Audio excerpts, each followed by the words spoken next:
بعد إنشاء الجداول سوف يمكننا عمل العديد من أنواع التعديلات والتنسيقات على هذه الجداول، ولكن لابد أولا من التعرف على كيفية اختيار الصفوف والأعمدة.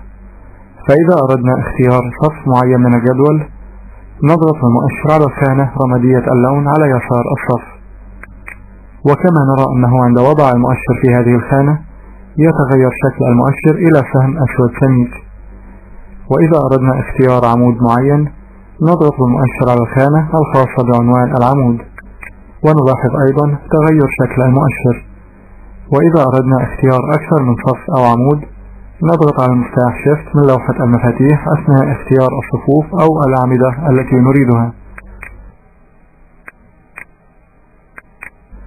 ولإزالة هذا الاختيار نضغط بالمؤشر داخل أي خلية في الجدول، ولاختيار جميع الصفوف والأعمدة الموجودة في الجدول في وقت واحد نضغط على مفتاح Select All في الجانب الأيسر العلوي من الجدول.